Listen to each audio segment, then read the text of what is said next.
choses qui mettent les gens en colère. Amen. Dieu il donne la joie en abondance. Amen. Vous avez le joie, demain la panthère, après demain vous êtes triste. Ça c'est pas la joie de Dieu. La joie de Dieu est éternelle. Amen. Même quand tu n'as rien à manger, tu es dans la joie. Amen. Pourquoi vous allez vous contenter d'une joie passagère? Cherchez la joie éternelle. Amen. Et cela sera utile pour nous. Que Dieu bénisse tout le monde. Amen. Nous avons parmi nous donc le pasteur Mathieu qui est là. Amen. Amen.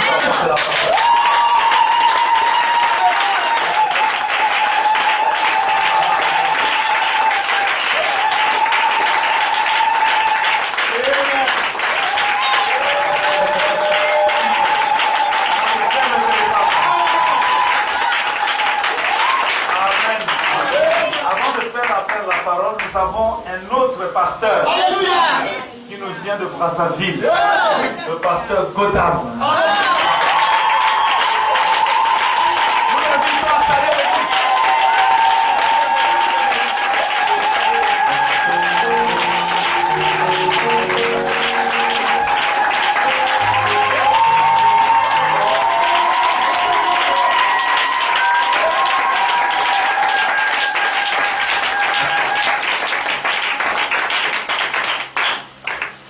Shalom. Amen.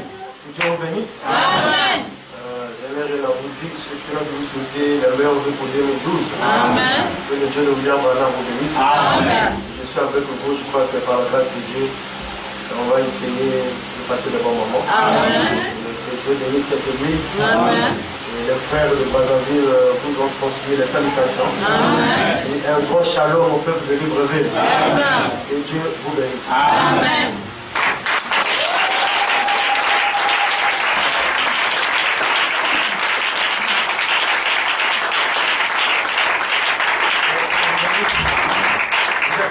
Pour la parole. Amen. Le pasteur Zingele. La parole ce matin. Amen. C'est le petit nom qu'on a donné, ça veut dire un fou. Amen. Un fou de Christ. Amen. Amen. Amen. Ok, nous allons chanter ici. Ne m'oublie pas, ô doux sauveur en adoration. Pendant que nous invitons le pasteur Mathieu à venir à la chaîne. Ne m'oublie pas, ô doux sauveur.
Exalté au siècle des siècles et d'éternité en éternité.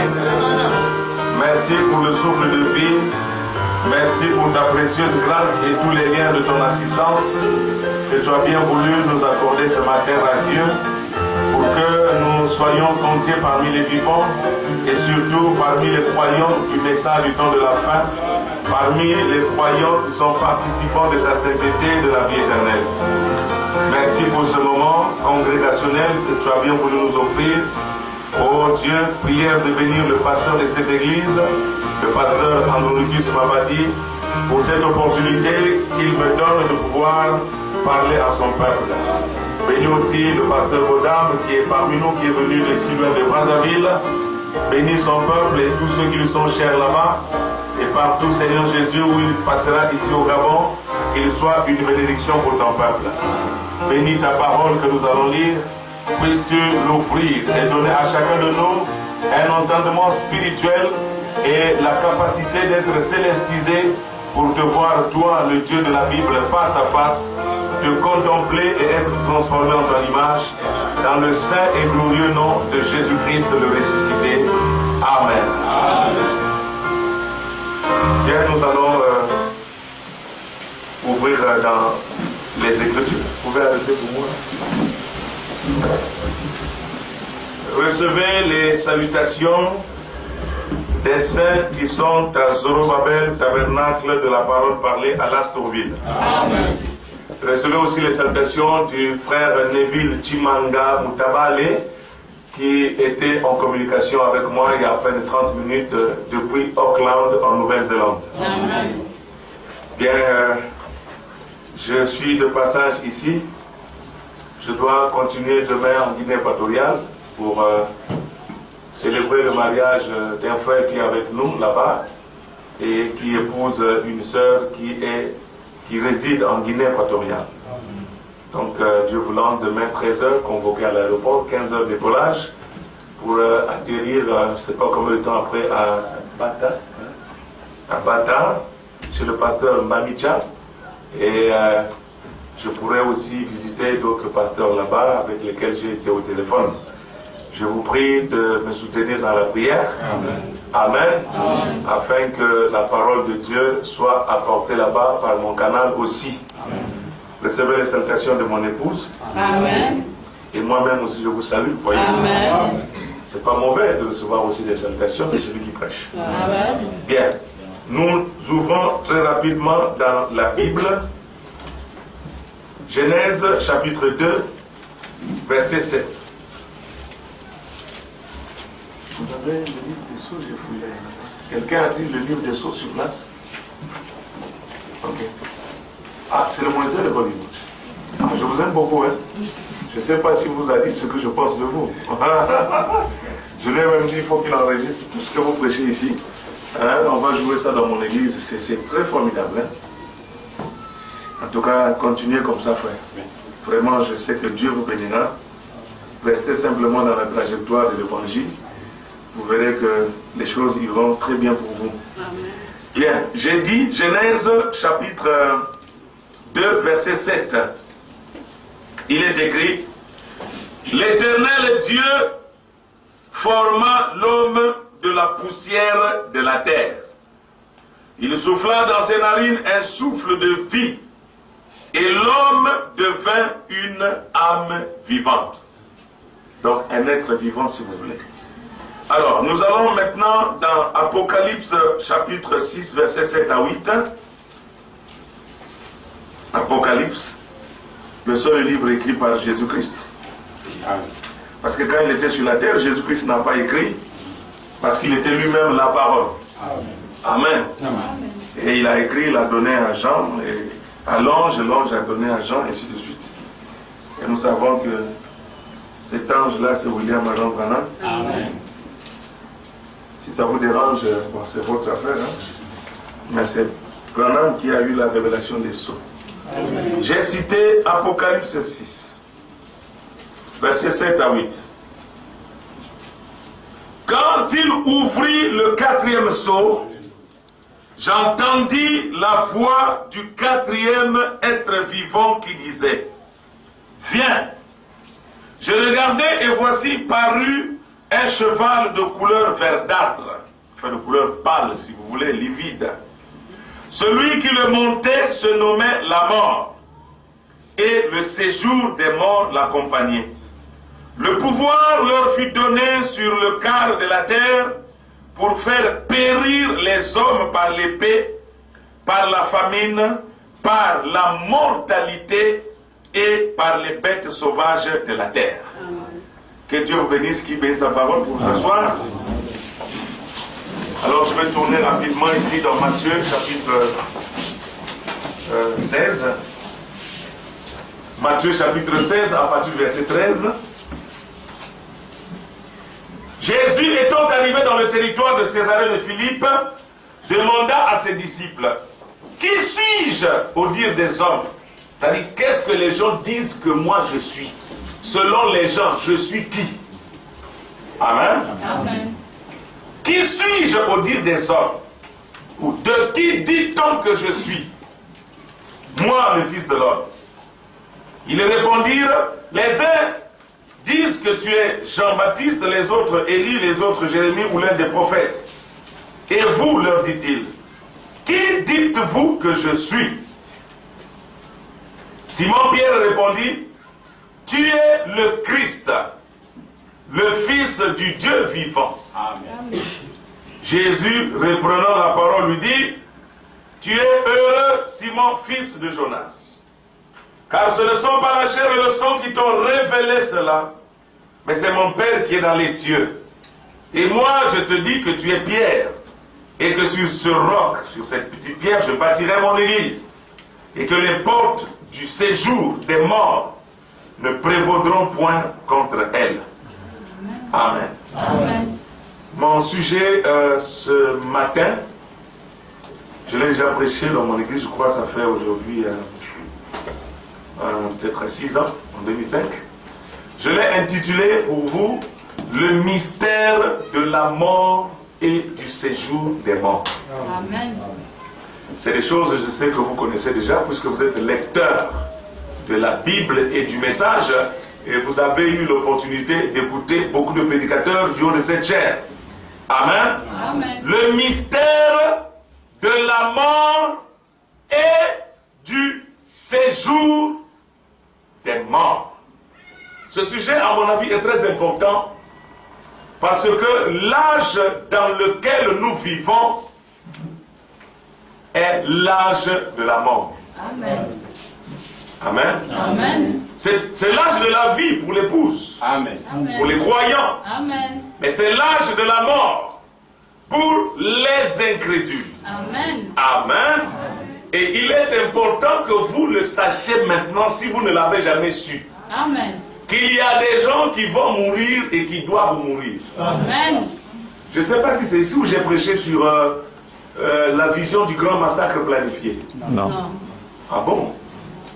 Je n'ai pas précisé ici. Non. C'est un Bethléem, hein? Oh là là. Je crois que Dieu voulant nous en parlerons un jour. La vision du grand massacre planifié. C'est une prophétie de la Bible. Et aujourd'hui, cette vision est en train de s'accomplir. Donc, il y a des gens qui doivent mourir. Et ils mourront.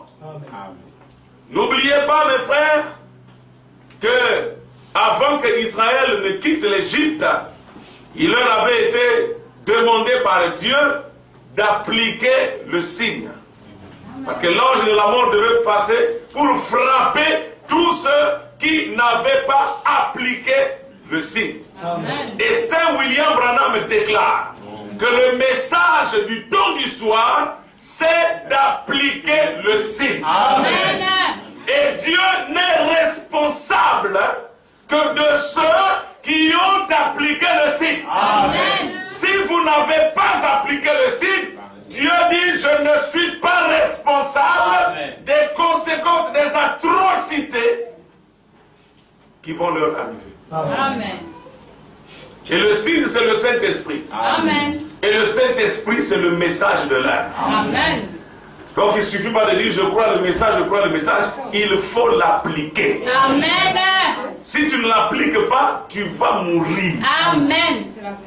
Même si tu ne crois pas ça, c'est ton affaire. Au moins, je t'avise. Amen. Pour qu'au moins le jour de ton coma, Amen. Le jour de ton agonie, Amen. Que tu te souviennes qu'un certain Zingula Mathieu Honoré avait prophétisé que je devais mourir. Amen. Et voici qu'aujourd'hui la prophétie s'accomplit. Amen.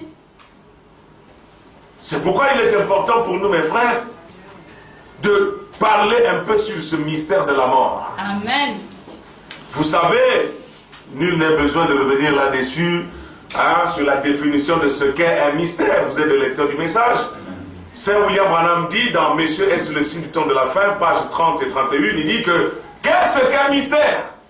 Il dit un mystère est une vérité de l'écriture qui a été préalablement cachée, mais qui est maintenant révélée, et malgré la révélation, il y reste toujours attaché un élément surnaturel. Amen. Donc un mystère, c'est d'abord une vérité. Amen. Pas de la politique, pas de l'économie, pas de la franc-maçonnerie ou de la loge, mais une vérité de l'écriture. Amen. Qui était préalablement cachée. Donc la vérité était préalablement cachée. C'est-à-dire la signification exacte et profonde de cette écriture était cachée. L'écriture était là, mais la signification de cette écriture était cachée. Amen. Et cela est maintenant révélé divinement. Amen. Révélé Divinement. Donc un mystère requiert absolument l'intervention de Dieu. Amen. Sans quoi il ne peut pas être révélé. Amen. S'il n'y a pas l'intervention de la divinité, chaque mystère contenu dans la parole de Dieu ne sera pas révélé. Amen. Bon, maintenant, ceci peut paraître un peu sacrilège ou attentatoire vis-à-vis des bébés pentecôtistes. S'il y en a parmi nous, je ne sais.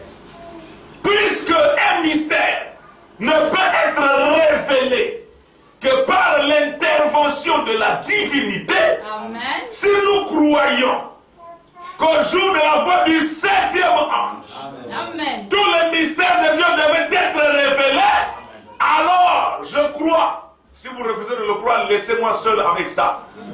Alors je crois qu'au temps du 7e ange, messager de la venue de la Odyssée, je voudrais dire au temps de William Marion Branham, il y aura une grande intervention de la divinité dans cet temps pour attraper les vérités de l'écriture et proclamer cela clairement.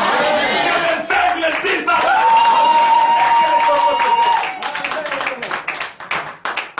parce qu'un mystère exige absolument l'intervention de Dieu lui-même. Saint William Branham déclare dans la brochure Dieu dévoilé que pour pouvoir révéler la parole, Moïse devait devenir Dieu. C'est dans vos brochures Dieu dévoilé que pour pouvoir révéler la parole, Moïse devait devenir Dieu. Si cela est valable pour Moïse, c'est encore plus valable pour William Marion Branham. Alors pour pouvoir révéler le mystère de la Bible, nous voulons parler sur... Non, vous prêchez avec moi, donc moi j'ai coupé, maintenant vous prêchez dans votre cœur. Maintenant ça dépend de ce que vous-même vous prêchez dans votre cœur. Moi je ne suis pas responsable. J'ai seulement dit que pour pouvoir révéler la parole, Moïse devait devenir Dieu. Et c'est dans cet âge, frère Madame devait révéler les mystères. Bon, je ne sais pas. Amen. Cela ne veut pas dire que nous allons fléchir les genoux. Parce qu'on n'a jamais fléchi les genoux devant Moïse. Amen. Ah, vous voyez maintenant. Amen. Le mystère de la mort et du séjour des morts. Amen. Nous ne pouvons pas parler de la mort qui n'est qu'une conséquence. Amen. Si nous ne parlons pas d'abord de la vie. Amen. La mort n'est venue qu'après. Amen. La première chose qui a existé, c'était la vie. Amen. La mort est venue après. Qu'est-ce que la vie, mes frères? Amen. Nous savons qu'il y a deux formes de vie. Il y a la vie naturelle. Amen. Et cette vie naturelle, Dieu la donne à qui il le veut. Amen. Même à la sémence du serpent. Amen. Amen. Amen. Nous savons que Dieu, au commencement, créa l'homme à son image. Amen. Il le créa à l'image de Dieu. Il créa l'homme et la femme. Vous savez cela, c'était l'homme de Genèse 1. Dans Genèse 2, Dieu forma l'homme à partir des particules de la matière. Et il lia ces particules de matière par des liaisons chimiques et tout ce que vous pouvez imaginer. Et le tout bien coordonné formant un corps physique. Amen. Qui était inanimé. Exact. S'il vous plaît. Amen. Un corps physique inanimé. Amen. Inanimé. Donc, un corps physique dans lequel ne se trouvait aucun phénomène de la dynamique. Amen. Amen. Amen. Et après, nous savons, la Bible dit que Dieu souffla dans ses narines un souffle de vie. Et l'homme devint une âme vivante. Amen. Donc, un être vivant. Amen.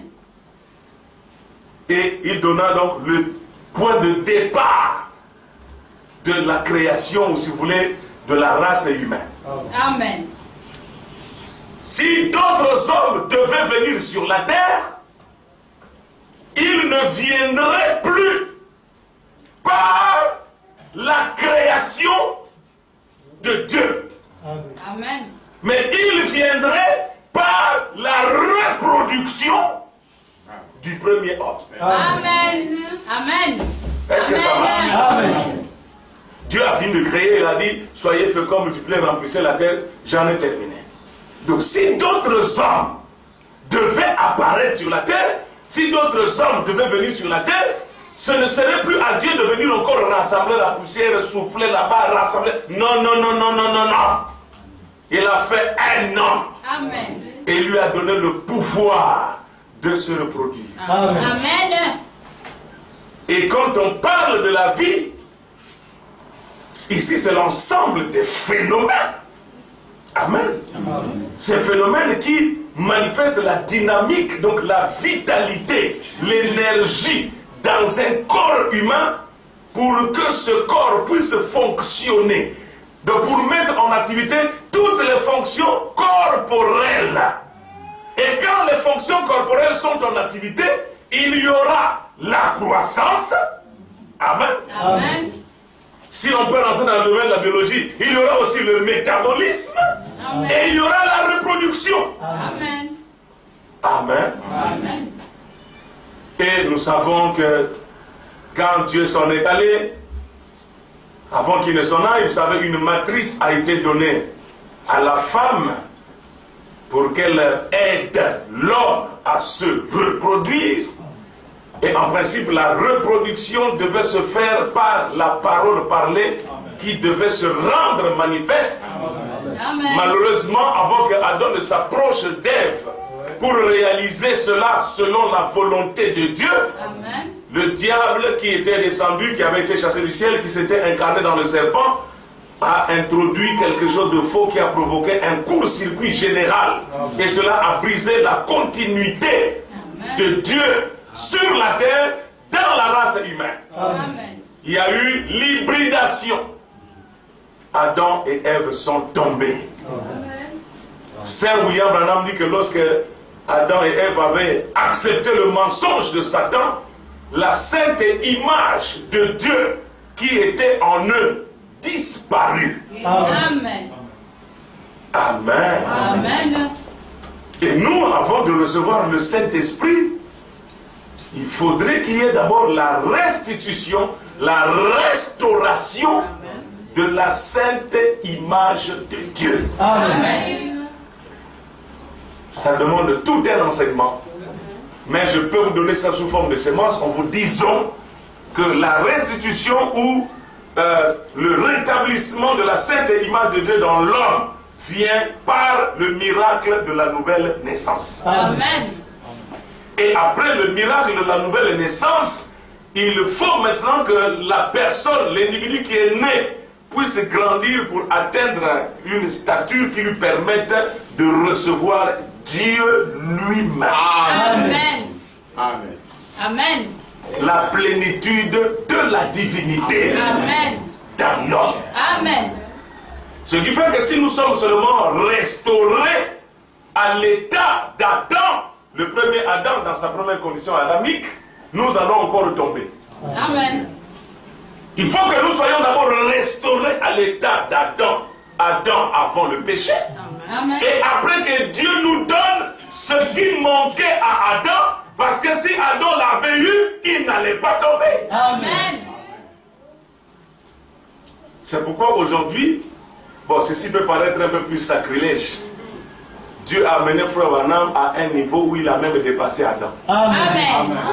Amen. Parce que, en Frère Branham, nous avons vu l'accomplissement du miracle de l'union entre le Rédempteur et le racheté. Amen. C'est pourquoi Branham ne pouvait pas tomber, c'est pourquoi moi aussi je ne tomberai jamais. Amen. Je ne peux pas tomber. Ça n'existe pas. Amen. Je l'ai toujours affirmé depuis que j'ai écrit le message. Amen. David même sort le Saint-Esprit, vous pouvez dire que 5 000 tombent à ma gauche et 10 000 à ma droite, moi je serai debout. Un homme sans le Saint-Esprit. Que voulez-vous que je vous dise moi, avec le Saint-Esprit que Dieu m'a donné? Que je suis tombable? Je ne suis pas tombable. Pour moi, dès qu'un frère tombe, une soeur tombe, je conclus rapidement qu'il n'a pas le Saint-Esprit. Amen. Est-ce qu'il est tombé? C'est vrai qu'il est tombé, oui, donc il n'a pas le Saint-Esprit. Alors qu'il commence à chercher le Saint-Esprit. Amen. Parce qu'avec le Saint-Esprit, Amen. je parle du Saint-Esprit, Amen. vous ne pouvez pas tomber. Amen. Puisque le Saint-Esprit, c'est la reconnaissance par Dieu Amen. que vous êtes son fils. Amen. C'est le son de Dieu. Amen. Dieu a mis le tampon, boum. Quand vous avez le Saint-Esprit, vous êtes comme l'arche de Noé. Amen. Avec la résine en dedans et en dehors sur le bois de Gopher.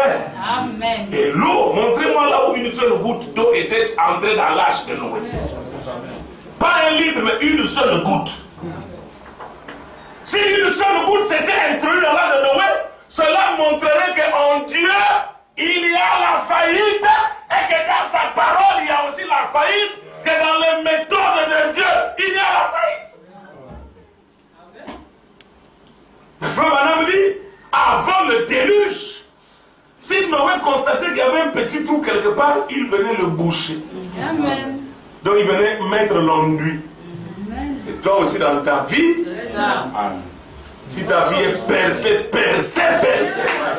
le péché, la mondanité, la souillure, le mensonge, le combosa, percé. Il faut boucher. Quand tu viens à l'église, le pasteur apporte la parole, tu prends les matériaux, la colle du Saint-Esprit que le pasteur, tu bouges. Amen. Mais si tu négliges, tu vas t'écrouler. Aussi longtemps que la Bible est la parole de Dieu. Amen. Rien n'a pu résister à la pression osmotique de l'eau au temps de Noé, si ce n'était l'arche de Noé. Amen. Je ne suis pas là-bas, mais j'aimerais vous faire comprendre que quand Adam et Ève ont écouté le mensonge de Satan, ce qui est arrivé, c'est quoi? C'est que la mort a fait irruption dans la race humaine. Amen. Avant le péché, il n'y a jamais eu de mort. Je lance le défi à quiconque de me démontrer que la mort a fait son apparition avant le péché. Ça n'existe pas. Amen. La mort est la conséquence du péché. Pas de péché, pas de mort. Amen. Si pas de péché, pas de mort, alors il est aussi vrai que présence du péché, présence de la mort. Amen. Amen. Donc si tu veux mourir, va pécher. Amen. Si tu veux seulement mourir, non, tu n'as pas besoin d'aller prendre comment on appelle ça? Oh, je vais m'empoisonner avec les isoles. Non, pêche seulement. Parce que la Bible déclare que le salaire du péché, c'est la mort. Amen. Et que l'âme qui pêche. Ah, moi je prêche fortement, vous répondez comme des poltrons. L'âme qui pêche, c'est celle qui mourra. Amen. L'âme qui pêche, c'est celle qui mourra. Ainsi parle la Bible. Amen. Ainsi parle William Marion Branham dans cet âge. Et ainsi parle Nzimboula Mathieu Honoré ce matin à Gapaota. Amen. Parce que l'esprit et l'épouse doivent dire la même chose. Amen. Avant qu'il y ait eu le péché, il n'y a jamais eu de mort. C'était seulement la vie qui était instituée sur la terre et toute la terre vivait un règne paradisiaque. Aucun mal ne se faisait sur la terre, aucune goutte de sang même n'avait coulé. Amen. Amen. Tout était végétarien. Amen. Pasteur, donc ça veut dire que nous devons être végétariens. Ce n'est pas ce que j'ai dit. Si je vous dis obligatoirement d'être végétarien, je vais alors blasphémer contre Elohim qui a mangé la viande chez Abraham. Comment je vais justifier ça? Ne me mettez pas dans les problèmes, s'il vous plaît. La Bible dit manger de tout ce qui se vend au marché sans motif de conscience. En rendant grâce à Dieu. Amen. Bon, maintenant le reste, c'est une question de choix et de goût. Amen. Moi, le serpent, je ne mange pas, je trouve ça. Hein? Est-ce que vous suivez ça? Amen. Si toi tu manges, bon, ça c'est toi pas trop. Mes frères, avant la venue du péché sur la terre, il n'y a jamais eu de mort. Jamais. Si c'est le cas, alors la mort vient de Dieu. Mais la mort n'est venue qu'après l'apparition du péché sur la terre. Amen. J'ai fait un document de près de 75 pages où il y a plus de 600 citations du message que j'ai intitulé « Le péché ou le tueur numéro 1 ». Qu'est-ce que je voulais dire? Oh, je voulais le mener. Le péché ou le tueur numéro 1. Saint Branham dit que le tueur numéro 1, c'est le péché. Amen. C'est le péché. Maintenant, remarquez, mes frères, que naturellement, nous, quand nous naissons, nous recevons le souffle de vie. Et ce souffle de vie que nous recevons est un souffle de vie naturel. Amen. Ce souffle, Dieu peut le donner à un animal. Le gorille aussi respire. Il a le souffle aussi. Dieu peut le donner à la semence du serpent comme Caïn en avait. Judas Iscariote en avait. C'est pourquoi frère Branham dit que tous ceux qui viennent, ceux qui concernent la race humaine, tous ceux qui viennent sur la terre à partir de la fusion d'un œuf et d'un germe sont fils de Dieu. Parce qu'ils viennent de par la loi de Dieu. Amen. Mais de par la sémence, tout le monde n'est pas fils de Dieu. Amen. Ça marche? Amen. Alors mes frères, quand la femme est en grossesse, vous savez, le corps se forme et tout ça. Le jour de la naissance de l'enfant, un corps physique sort. Et quand le corps physique sort, alors le souffle de vie, qui est une vie naturelle, qui est une force naturelle, Amen. Amen. Et vous savez tous qu'une force est une cause capable de mettre un corps en mouvement. L'enfant reçoit un souffle qui est une dynamique naturelle pour venir mettre en activité dans cet homme la vie. Ou pour venir provoquer dans cet enfant l'ensemble des phénomènes qui produisent des activités de la croissance du métabolisme et de la reproduction. Et l'enfant pleure, il commence à vivre, ainsi de suite. Le jour de la mort naturelle, qu'est-ce qui se passe? Le même souffle qui était venu entrer dans l'enfant, comme l'air entre dans la chambre à air ou dans le ballon. Ok? Amen. Le même souffle se retire du corps. Et quand il y a cette séparation-là, entre le souffle Qui était venu entrer dans ce bébé le jour où il est né? Faisons pleurer cet enfant, ben, ben, ben. Et si le souffle n'était pas entré dans ce bébé ce jour-là, on aurait dit que la femme a fait un mort-né. Amen. Un mort-né. Pourquoi mort-né? Parce qu'il est né et après être né, il n'a pas reçu le souffle. Amen. Je crois que dans les maternités, il y a beaucoup de morts-nés. Amen. Des naissances quand même, non? Amen. Mais toutes les naissances ne reçoivent pas la vie. Amen. L'église aussi Amen. Amen. est une maternité. Amen. Où vous pouvez naître dans l'église locale, Amen. mais un mort-né. Amen. Que Dieu bénisse, pasteur. Et Amen. le problème que nous avons dans nos églises, c'est le fait des morts-nés. Il y en a trop. Ils meurent. Amen. Ils sont des morts. Et il faut vite les enterrer. Sinon, ils vont se décomposer. Ils vont commencer à oussoumer une mauvaise odeur. Et l'église sera polluée par la prostitution, Amen. la médisance, l'adultère, la haine, l'égoïsme. Amen. Allez les dire à qui vous voulez le dire. On m'arrêtera pas pour ça ici, on m'arrêtait. Je commencerai ma prédication aussi sur celui qui viendra m'arrêter. Et à tous les prisonniers que je trouverai en cellule là.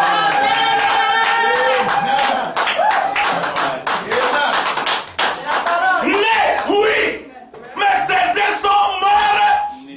Amen. Morts, mais pourquoi? Même parce qu'ils n'ont pas reçu le souffle de vie. La dynamique, Amen. le phénomène, le sont des phénomènes qui peuvent produire dans cet enfant-là ou dans ces enfants-là des activités en vue de leur croissance, de leur métabolisme et de leur reproduction. Ce matin, es-tu mort-né ou né vivant? Vivant. Chacun connaît. C'est la vérité. Si je rentre dans les détails, comment détecter un mort-né, vous allez voir. Je pensais que j'étais vivant. Là,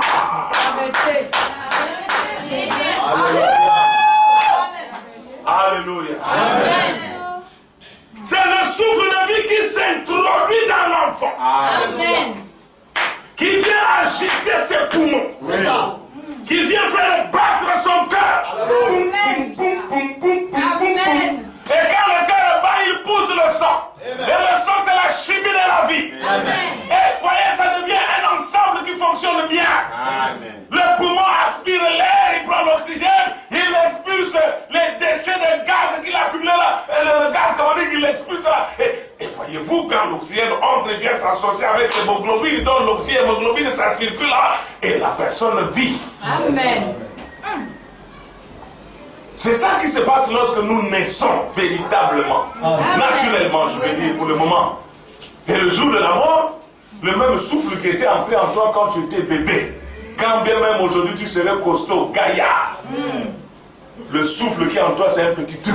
Amen.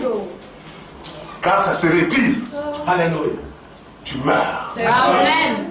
Alors à ce moment-là, la mort, c'est la séparation, Amen. la rupture Alléluia. entre le corps physique au départ inanimé, quoique né, Amen. et la dynamique, le souffle qui est venu produire dans ce corps au jour de la naissance l'animation. Amen.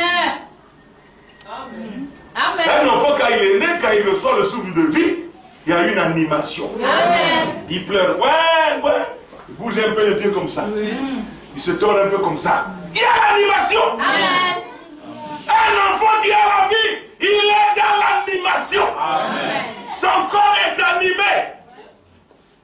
Amen. Et il crée le mouvement autour de lui. Oui. Que les aigles disent Amen. Amen. C'est juste ça. Et que les corbeaux se taisent. Alléluia. Toi, tu dis que tu es né de nouveau. Où est l'animation qui accompagne la nouvelle naissance? Amen. Pour dire Amen, non, tu es là. Tu es même surpris lorsque les gens disent Amen trop fort. Pas d'animation. Pour chanter, c'est un problème. Vraiment. Pour parler la parole que tu as entendue aux autres aussi, c'est un problème. Espèce de mort-né. Va le dire à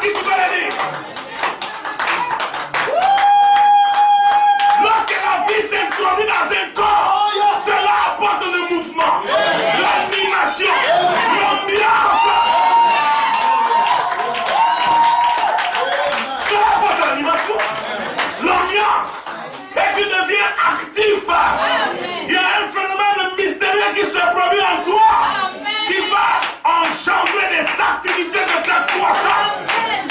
Tu commences à grandir. Mais pour grandir, il faut aussi que tu manges. Ce qui fait que quelqu'un qui est véritablement né de la parole, lorsqu'il s'absente à une seule réunion, il se sent étouffé. Il croit qu'il y a un problème.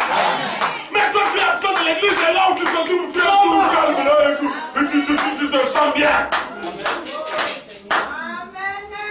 Vérité. Je vous ai dit qu'on a trop de morts nés dans nos églises. Pas seulement des brebis, mais aussi des pasteurs morts-nés. Il y a des pasteurs morts-nés. Aucune animation de l'évangile dans leur cœur, dans leur vie, et tout, rien. Vous prenez un pasteur qui n'est pas né de nouveau, vous l'établissez dans la chair. Oh my. Qu'est-ce qu'un cadavre peut faire du haut de la chair, par exemple? Depuis qu'un cadavre a provoqué une animation. Pas encore. Au contraire, un cadavre provoque la répulsion. Les gens fuient. Même ceux qui mangeaient avec toi. Maintenant, on va soulever le corps. Parce que c'est un cadavre. Il faut vite aller l'enterrer. On le chasse de la maison où il était. Même s'il a construit même la maison. On ne fera plus le voir au bureau. Parce qu'il va bientôt se décomposer. Quand il va se décomposer, il va soumonner les mauvaises atmosphères, les mauvaises odeurs, pollution générale. Déjà même le monde lutte contre la pollution. Mais l'église de Dieu aussi va lutter contre la pollution.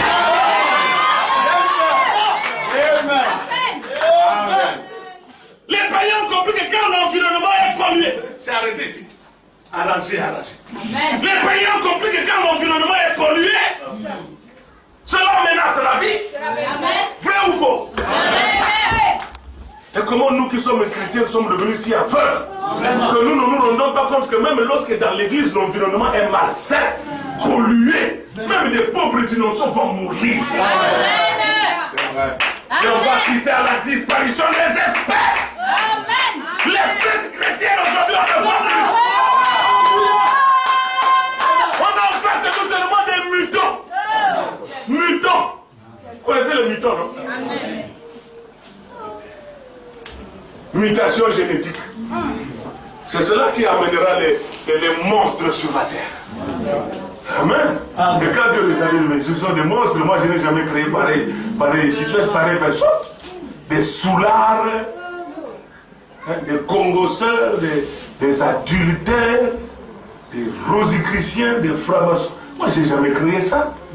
Comme toute la terre est remplie de monstres, moi je prends les miens.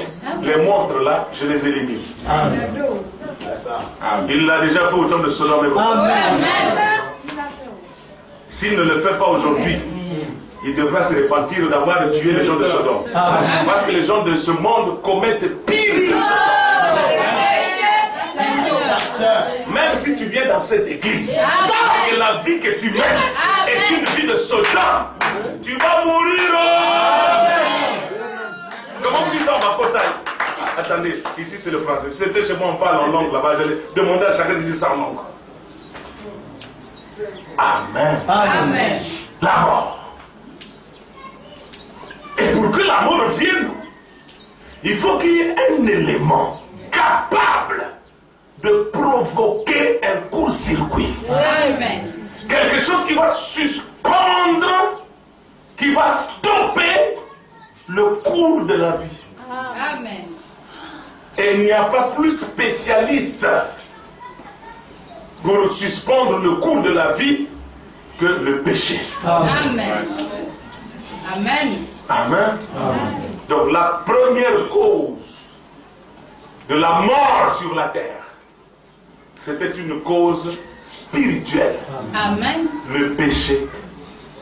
Et le péché a deux formes, n'est-ce pas? Amen. Il y a la première forme du péché, si vous voulez bien. Cette première forme du péché, c'est le doute, l'incrédulité, le rejet de la volonté révélée de Dieu. Amen. Et la deuxième forme du péché, c'est la transgression de la loi de Dieu. Amen. donc le boycott de la parole. C'est-à-dire la rupture de la relation avec ce qui est bien. Amen. Jusque-là, ça marche? Amen. Vous voyez comment la vie vient, non? Amen. Bon, là, je suis en train de me concentrer, ça, je n'ai même pas encore touché mon sujet, vous savez. Amen. Amen. On ne peut pas parler de la mort si on ne parle pas d'abord de la vie. Et dans le naturel, je vous ai dit comment la vie vient, le souffle de vie rentre, et ainsi de suite. Amen. Et quand le souffle de vie vient, il entre dans le corps, il apporte avec lui des phénomènes. Et ces phénomènes-là, mes frères, déclenchent les activités de croissance, de métabolisme et de la reproduction de la personne en qui, bien sûr, la vie s'est établie. N'est-ce pas? Amen. Sur le plan spirituel aussi, parce qu'il n'y a pas que la vie naturelle, il y a une deuxième forme de vie, Amen. qui est la vie spirituelle. Amen. Et la vie spirituelle, c'est Dieu qui la donne. Amen. La vraie vie spirituelle, c'est Dieu qui la donne. Amen. La Bible dit dans Jean chapitre 1 qu'au commencement était la parole. Et la parole était avec Dieu. Et la parole était Dieu. Toutes choses ont été faites par elle, la parole. Amen. Et rien de ce qui a été fait n'a été fait sans la parole. Amen. En elle, la parole, le logos, se trouvait la vie. Amen. Et la vie était la lumière des hommes. Amen. Il n'y a pas moyen de recevoir la vie de Dieu que par la parole. Amen. Amen. Amen. Remarquez, mes frères, alors, que lorsque vous êtes agréés par Dieu, Dieu vous donne la vie. Amen. Pas seulement la vie naturelle. La vie naturelle, il la donne à n'importe qui. Amen. C'est un souffle de vie, donne à qui? Judas en a eu, Nebuchadnezzar en a eu, Nimrod en a eu, n'importe quel humain.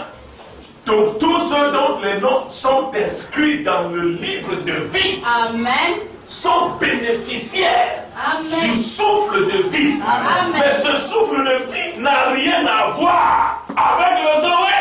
Amen.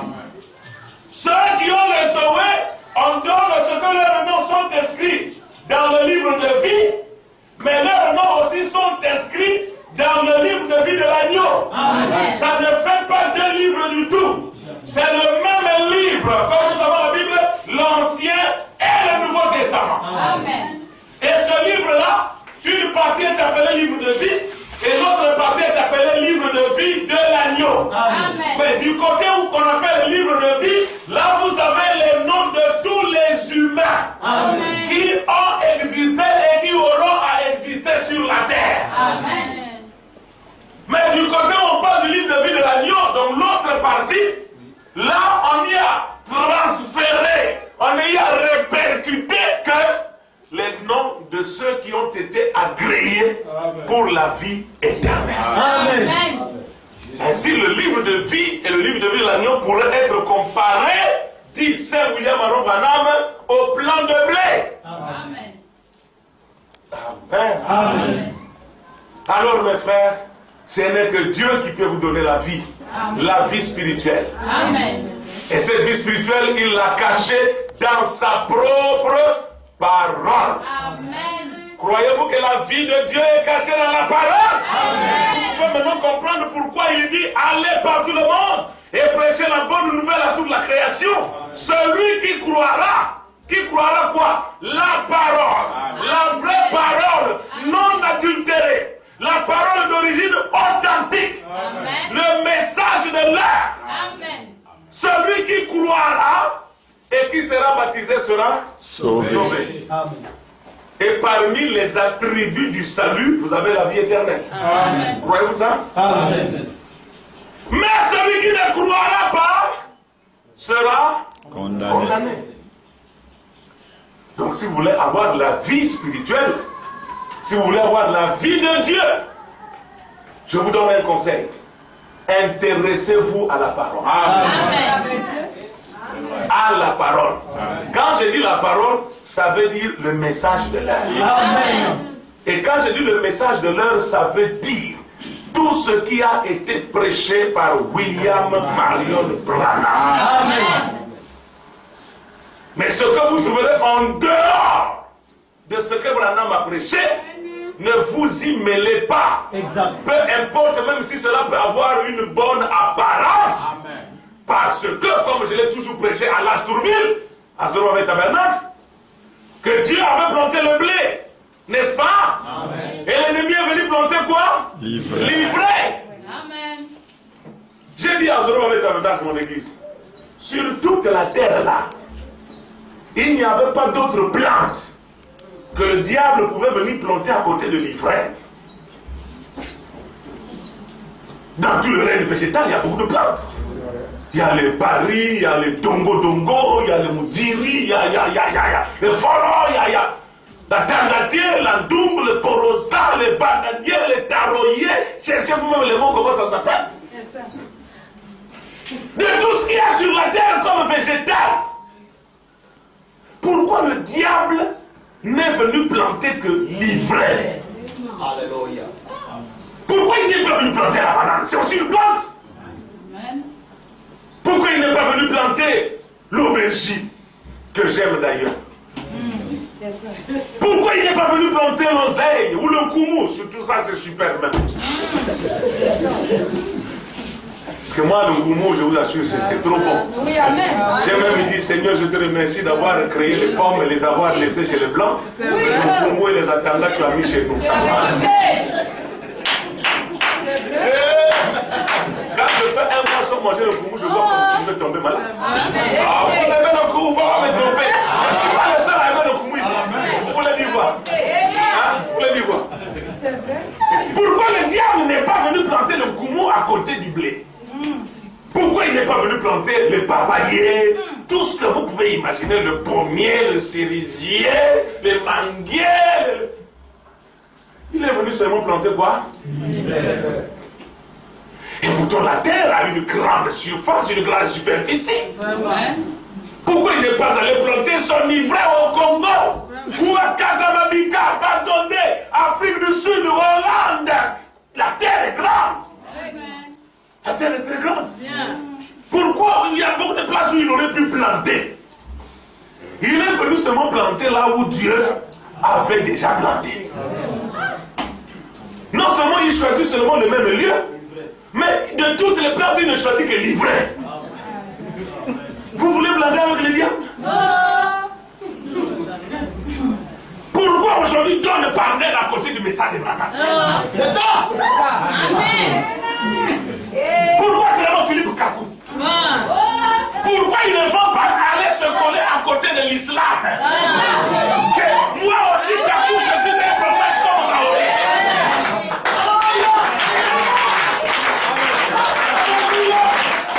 Pourquoi ils ne vont pas se planter à côté de Simon qui parle? Ou de Martin là où je ne sais pas les dire. Et moi aussi, je suis prophète comme Tata Simon Lachi Zéphirin. Tous viennent seulement se planter à côté du message de Branham.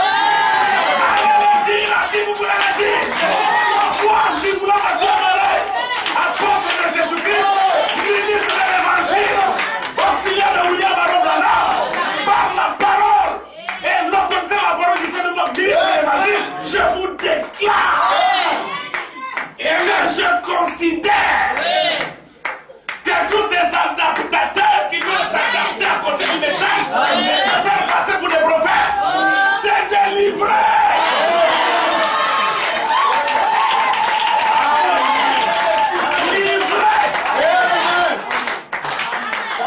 Peut-être quand on dit livré pour vous, c'est vague.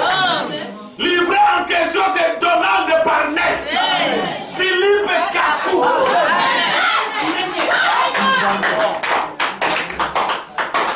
Quiconque aujourd'hui veut faire du trucage. J'ai prêché à Penoir une prédication que j'ai intitulée Les trucages de l'Antichrist. Toujours trucage. En prenant quelques citations de Frère Branham, et il applique ces quelques citations sur eux-mêmes comme une peinture. Allez les dire à qui vous voulez. C'est ça. Si vous voulez mourir, suivez Don Barnett. Philippe Kakou.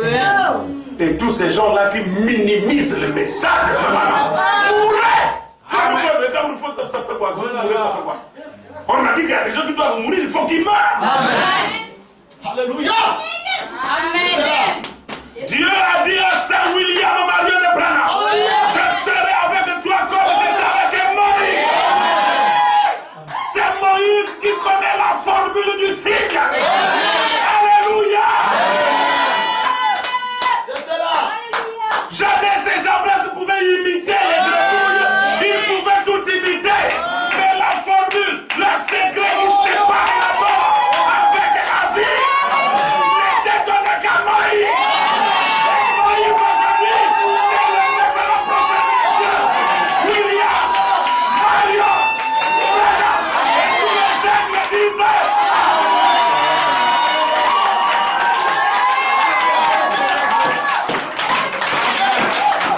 Il y a des gens qui vont mourir. Au temps de Noé, le secret de la vie, le seul qui connaissait la limite entre la vie et la mort, c'était Noé. Quiconque voulait être sauvé devait croire le message de Noé et l'appliquer. Tout prophète qui dandinait à côté de Noé, moi aussi je suis prophète, moi aussi, ils sont morts. C'est ce qu'attendent les faux prophètes aujourd'hui. Je me sens bien.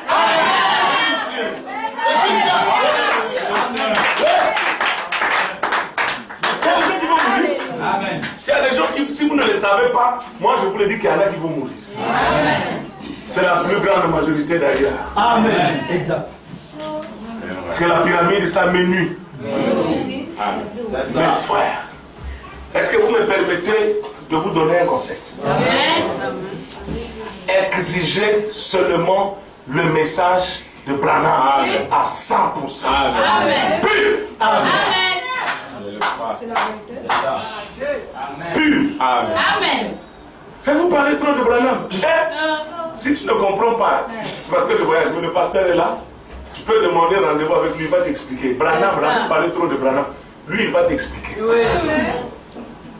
Mais ne dis pas, les histoires de Branham là encore, c'est quoi? C'est quoi? C'est quoi? Je te dis, toi-même, tu ne te connais pas. Toi-même, tu ne te connais pas. On doit même te dire qui tu es. D'où tu viens. Pourquoi tu es ici. Et où iras-tu. Branham est un serviteur de Dieu. Un homme que Dieu a utilisé pour décoder les énigmes de la Bible. Le grand transformateur. Le courant qui est venu du ciel. Pour en faire une bonne redistribution. Amen. Ce n'est pas que nous adorons Branham. Branham lui-même a dit, si vous m'adorez, c'est une erreur.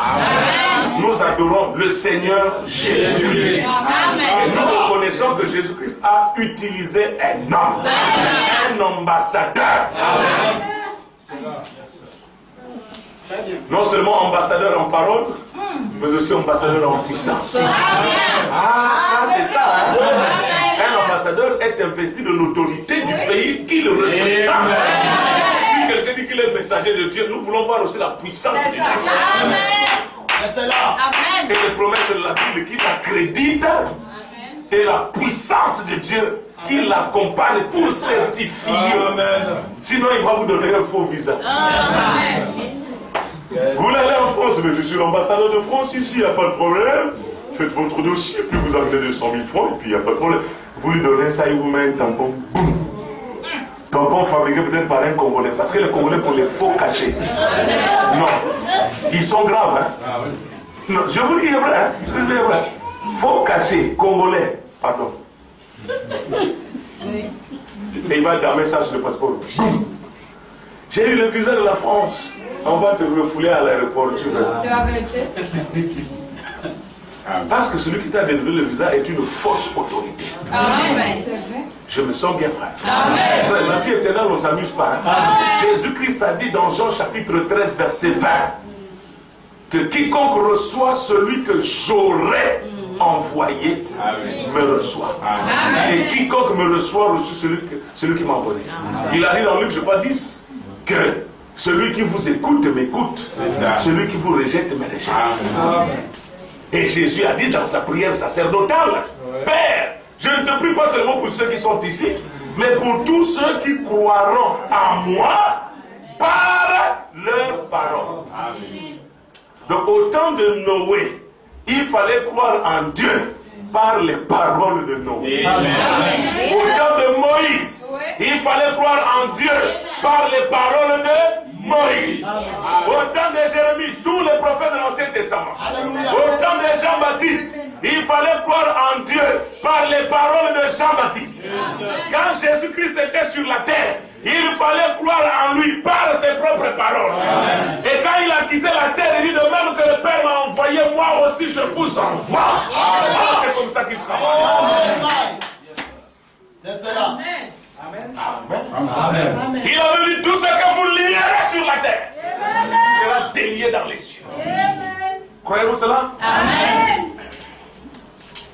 Et dans cet âge, Dieu veut que vous croyez en Jésus-Christ par les paroles du messager dans de la ferme. Et ce matin, si je suis un vrai serviteur de Dieu, Amen. et que ce que je vous dis est conforme à l'inspiration et à la révélation de Dieu en rapport avec le message, Dieu veut qu'au moment où je vous parle, que vous croyez en lui par les paroles que je vous dis. Amen. Amen. C'est cela. Amen. Amen. La vie spirituelle, c'est Dieu qui l'a fournie par le moyen de sa parole.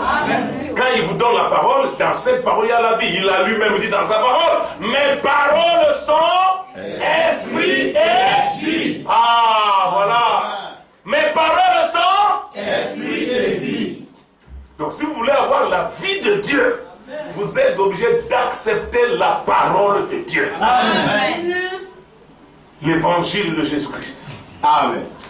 Ça marche? Amen. Vous voyez comment on reçoit la vie naturelle? Amen. Et comment on reçoit la vie spirituelle? Amen. Maintenant la mort, puisque nous, notre sujet, c'est le mystère de la mort et du séjour des morts. Quand vous recevez la vie naturelle, vous naissez dans le monde des vivants pour vivre parmi les vivants. Où vous aurez une vie naturelle, n'est-ce pas? Amen. Vous allez manger, vous allez grandir, ainsi de suite, vous allez vous reproduire, n'est-ce pas? Amen. Spirituellement aussi, quand vous recevez la vie de Dieu par la nouvelle naissance, vous êtes vivant dans le monde des vivants. Amen. Et le monde, il faut que cela soit compris. Amen. Il y a deux mondes de vivants. Amen. Il y a le monde des vivants naturels, Amen. là où il y a même les pêcheurs, tout le monde. Mais pendant que je vous prêche, il y en a qui boivent dans les moussous, qui boivent les moussous dans les bars. Ils sont aussi vivants, ils ont le même souffle de vie. Nous vivons dans ce même monde. Mais il y a un autre monde. Amen. Et la vie qui est dans cet autre monde-là, c'est la vie de Dieu. Amen. La vie éternelle. Amen. Vous dites amen à ça? Amen. Et quand sur la terre ici, nous mourons, qu'est-ce qui se passe? Il faut qu'un élément capable de provoquer un court-circuit, un choc, quelque chose qui puisse arrêter le fluide vital, s'introduit en vous, il provoque un désordre, il va jouer une fausse percussion, et alors la mort s'installe en vous. Et la mort physique, c'est quoi? Si je peux vous donner une définition, c'est la cessation ou l'arrêt de toutes les fonctions corporelles. Amen. Donc votre corps est composé d'organes. Ok? Amen. Vous avez les yeux, vous avez les poumons, hein, les appareils, tout ce que vous connaissez. Et quand ces organes-là, alléluia, Amen. ces organes que vous avez en vous, chaque organe a une fonction, c'est-à-dire un travail. L'œil fait un travail, Amen. le pied fait un travail, Amen. l'estomac fait un travail, le cœur fait un travail. Et tout ce que votre corps, ou chaque partie de corps fait, l'ensemble de cela, c'est ce que moi j'appelle, comment j'appelle ça ici, les fonctions corporelles. Amen. Ça marche? Amen. Votre corps fonctionne, non? Amen. Pour que ça fonctionne, c'est qu'il y a des fonctionnaires dans votre corps. Amen. L'œil est un fonctionnaire Amen. du corps. Il a un travail à faire pour le bien du corps. Amen. Le cœur, le poumon, et ainsi de suite. Chaque appareil, chaque tissu, chaque cellule. Ok? Amen. Et quand la mort vient, elle arrête. Elle provoque la faillite de tous les organes. Amen. Du coup, les organes s'arrêtent. Amen. Et quand les organes s'arrêtent, c'est-à-dire que les organes ne fonctionnent plus. Amen. Et quand un organe ne fonctionne plus, cet organe est mort. Amen. Et quand votre corps ne fonctionne plus à 100%, vous êtes déjà un homme mort. Amen. C'est un signe de mort. Amen. Donc la mort, c'est la cessation définitive. Ah, il faut que j'ajoute ce mot. Amen. La mort, c'est la cessation, l'arrêt. Hein? La cessation définitive de toutes les fonctions du corps humain. Amen. De toutes les fonctions corporelles. Le cœur cesse de battre. Les yeux sont là mais ne voient plus. Amen. Amen.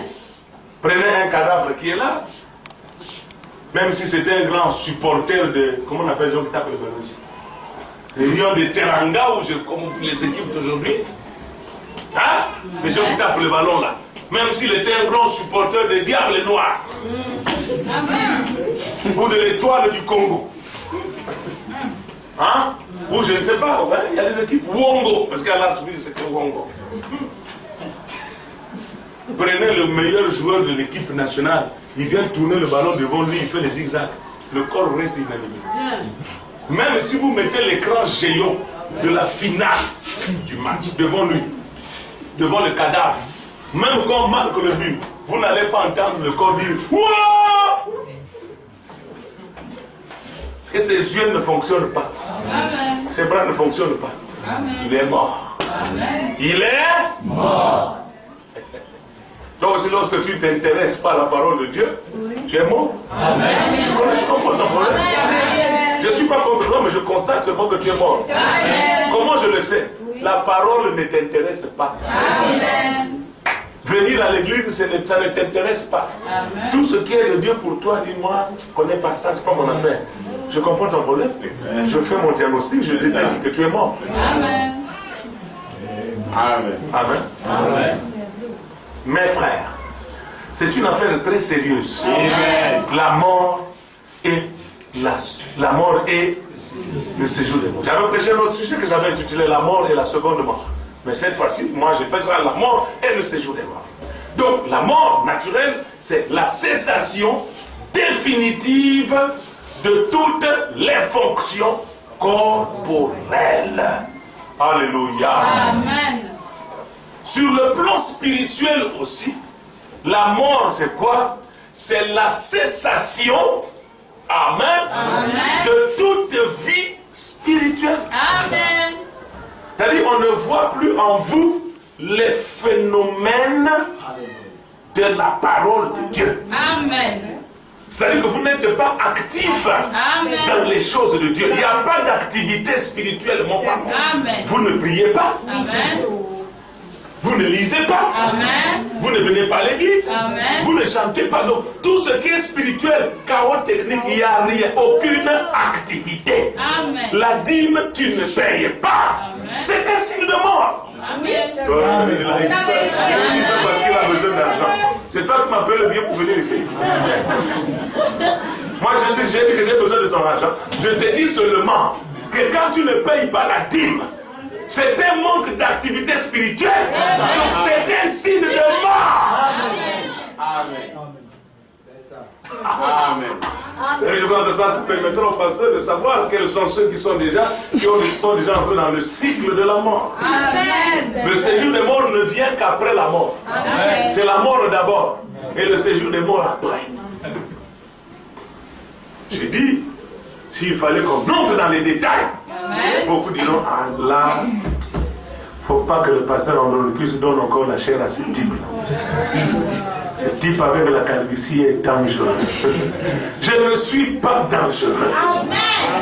C'est toi qui es dangereux parce que tu ne veux pas reconnaître l'évidence de la parole de Dieu. Quiconque refuse le message est dangereux. C'est un danger public. Amen. Vous ne m'intimidez pas. Amen. Spirituellement parlant, quand quelqu'un meurt, nous constatons quoi? La cessation des activités spirituelles. Il ne lit plus la parole, ne médite plus, ne vient plus à l'église, il ne prie pas, même dire alléluia, il a oublié. Amen. Il est mort. Comment on dit qu'il est mort hein? Ici on parle de mienné. On dit quoi? Il est mort en mienné. Bah pour nous, il est mort, comment on dit? À ma foi. Vous dites quoi? À ma foi, à Koufi. Il est mort. Pourquoi? Parce qu'il y a l'absence d'activité. Amen.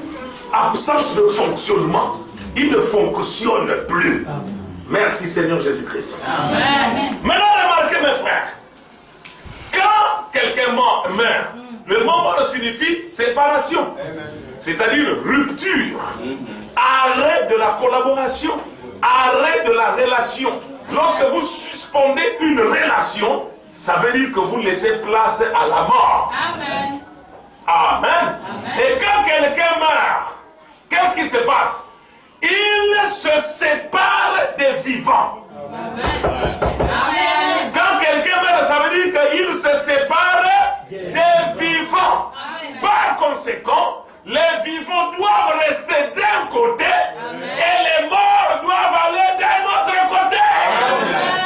C'est cela. Merci Seigneur. Là, je marque le but, vous devez dire un amen fort. Quand vous avez claqué le ballon, tu dis ouais, ici il faut dire amen. C'est ça. Amen. Quand il y a la mort, cela provoque la séparation entre les vivants et les morts. C'est-à-dire entre ceux qui continuent de fonctionner. Parce qu'ils sont en eux la dynamique qui déclenche l'ensemble des phénomènes qui déclenchent des activités de croissance, de métabolisme et de reproduction. Et ils vivent. Mais ceux qui sont morts, ils doivent aller de l'autre côté.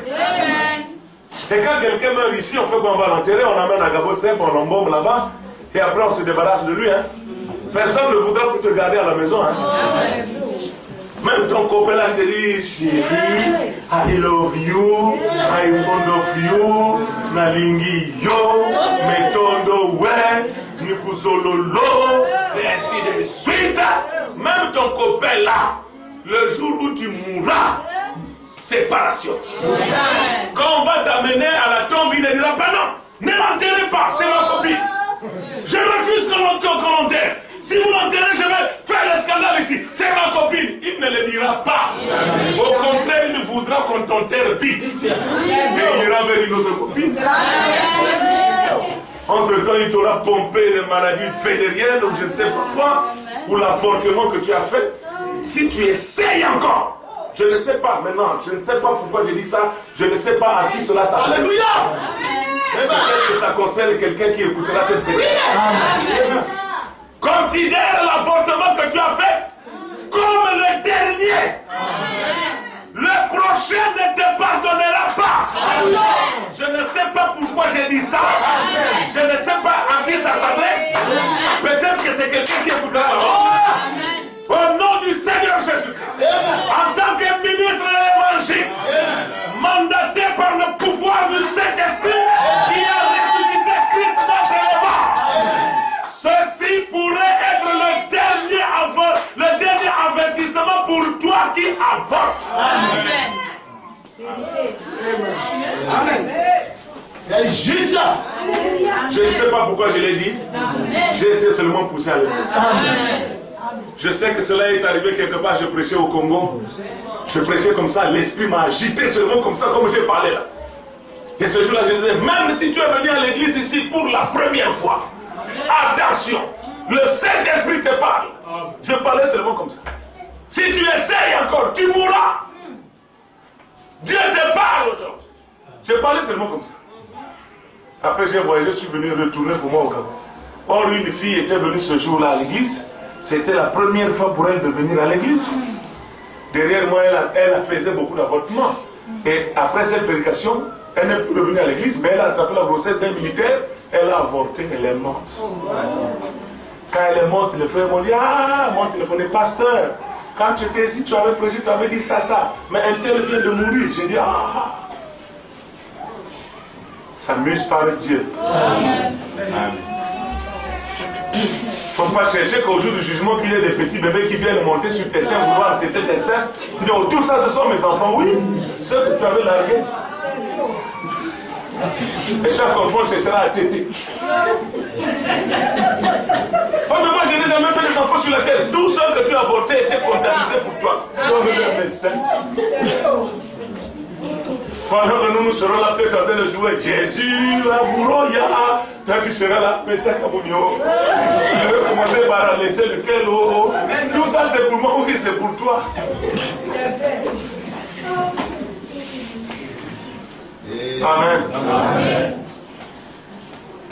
Quand tu meurs, cela provoque la séparation entre toi et les vivants. Amen. Les vivants doivent rester d'un côté et les morts d'un autre. Amen.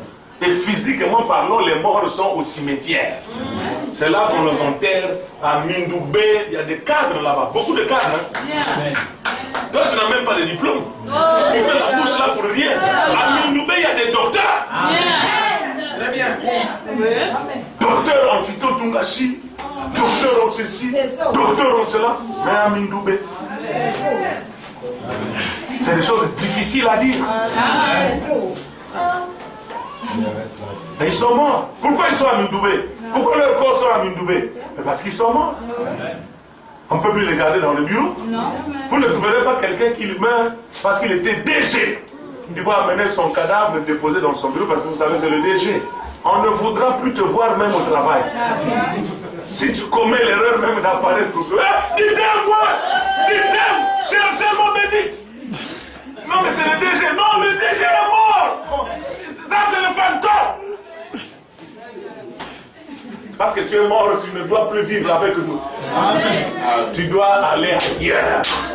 Tu changes de résidence. Tu changes de domicile. Parce que tu es mort. Tu changes de pays. Tu changes de lieu.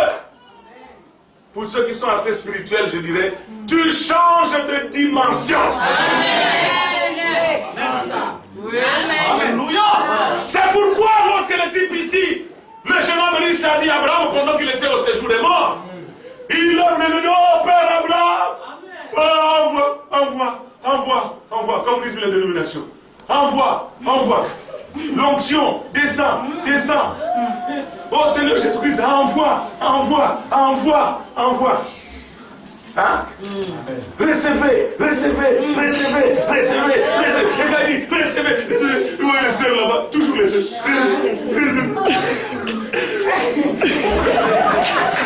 Alléluia. Donc toi tu n'es animé que lorsque le pasteur dit recevez. Ah, ça ce sont des manipulations psychologiques. Quoique je sais que le pasteur peut dire reçois et l'esprit te prend, c'est possible. Mais quand ça devient une coutume, et toi tu n'entres dans l'esprit de lorsque le pasteur dit recevez. Et tous les dimanches tu reçois.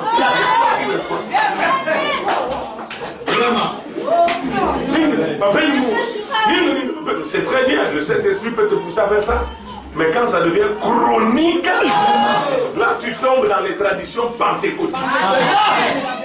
Amen. Ceux qui sont morts changent automatiquement de résidence. Amen. Ils changent de lieu. Ils changent de dimension. Ils laissent les vivants dans leur monde et eux, ils vont aussi dans leur monde. Amen. Nous n'avons plus rien en commun. Au Père Abraham, on voit à Lazare qui trompe son doigt dans de l'eau et qui me rafraîchisse dans l'âme. Abraham lui dit non, il y a un grand fossé, il y a un abîme entre vous et nous. De sorte que celui qui est vers nous ne peut pas venir vers vous, et celui qui est vers vous ne peut pas venir vers nous. Bon, d'accord, donc on voit quand même Lazare sur la terre. Qu'il aille reprendre l'évangélisation et qu'il commence l'église même dans ma maison avec mes frères. Abraham dit non, ils ont Moïse et les prophètes. Amen. Le message est encore prêché sur la terre. Ils n'ont qu'à aller dans l'assemblée du message, ils n'ont pas besoin que quelqu'un qui a quitté la terre vienne encore leur prêcher, parce qu'il y a des gens sur la terre qui continuent à prêcher le même message. Amen. Amen. Je me sens bien. Amen. Je le dis et je le répète. Oui. Que quand quelqu'un meurt, automatiquement il se sépare des vivants. Amen. Il laisse les vivants dans un domaine et lui qui est mort va dans un autre domaine. Maintenant remarquez mes frères, là nous sommes déjà dans le sujet. Il est 13h moins 20 minutes. Vous me donnez ces 20 minutes? Amen. Hein? Bon appétit spirituel. Je ne sais même pas d'être pressé à la maison. Tu n'as rien laissé même au frigo. Profite au moins d'écouter la parole.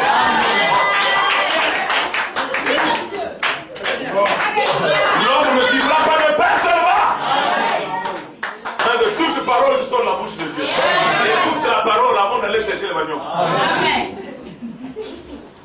Remarquez mes frères, la mort c'est cela. Et quand quelqu'un meurt, il change de lieu. Amen. Il change de domicile. Il change de domaine. Il va dans une autre dimension. Amen. Donc le séjour des morts, c'est quoi? C'est le lieu de résidence de ceux qui ont quitté les vivants. Amen. Le séjour des morts, c'est le domicile de ceux qui n'ont pas la vie. Parce que quand vous n'avez pas la vie, vous êtes mort. Et quand vous êtes mort, vous devez être parqué dans un lieu. Alléluia. Amen. Donc le séjour des morts, c'est le domicile, la région, le pays, le domaine, la dimension où vont les gens qui n'ont pas la vie. Amen. Qui n'ont pas la vie. De fait, quand ils meurent, on nous amène dans la tombe, on enterre là-bas, à Tsemouniengue, à la mission, comment on a Mindoubé, hein, beaucoup d'histoires ici. Et ils nous laissent, nous, on continue de porter les cravates, de manger, de fonctionner, d'aller au travail, n'est-ce pas? Amen. Spirituellement aussi, Amen. vous savez que l'homme est composé de 3 choses.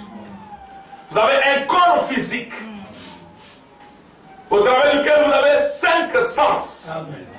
Ces sens-là sont des facultés. Ce sont des canaux. Ce sont des régions de contact, des zones de contact, des capacités d'entrer en contact avec ce qui n'est pas votre corps. Physiquement, bien sûr, dans le même naturel. Et ces 5 sens, je crois que votre pasteur vous en a parlé. Amen. Vous avez le toucher, la sensation tactile. Amen. Vous avez l'odorat pour sentir les odeurs. Amen. N'est-ce pas? Vous avez l'ouïe pour écouter les sons, les voix, ainsi de suite. Amen. Vous avez le goût pour différencier ce qui est acide, ce qui est fade, ce qui est sucré, ainsi de suite. Amen. Et vous avez la vue. Hein? Et la vision, même là, il y a beaucoup de choses. Il y a la vision stéréoscopique, il y a beaucoup d'histoires. Il y a une partie de la vision, une faculté de la vision qui vous permet de différencier les couleurs. Amen. Une partie de la vision qui vous permet de différencier les reliefs. Amen. Donc il y a la vision stéréoscopique, il y a la vision télescopique, il y a la vision... Tout ça. Bref, vous avez un organe qu'on appelle la vue. L'œil. C'est aussi un sens. Vous avez au-dedans de vous, plus précisément dans votre tête, ce qu'on appelle l'esprit. Et l'esprit, Saint William Branham dit dans le message, le voile intérieur ou le repos intérieur, qu'il a prêché en janvier, je crois 54, quelque chose comme ça, ou 56 je crois, il dit que l'esprit est comme une vapeur. Amen. Et l'esprit a 5 sens.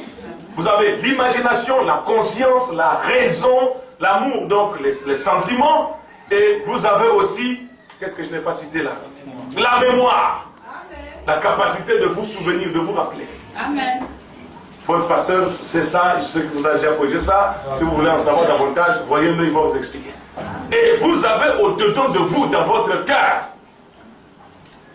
une chambre dans votre cœur qui ressemble à une pyramide où l'eau et le sol n'entrent pas. Amen. Et c'est dans ce compartiment-là qu'habite une petite lumière qu'on appelle l'âme. Et Saint William Branham dit que l'âme est un corps. Amen. Et il dit que votre âme, s'il faut mesurer cela, c'est petit à peine comme un bouton. C'est ça le véritable vous. Amen. Lorsque vous dites ma tête, votre tête n'est pas vous. Amen. Ma tête n'est pas moi. C'est pourquoi je l'appelle ma tête.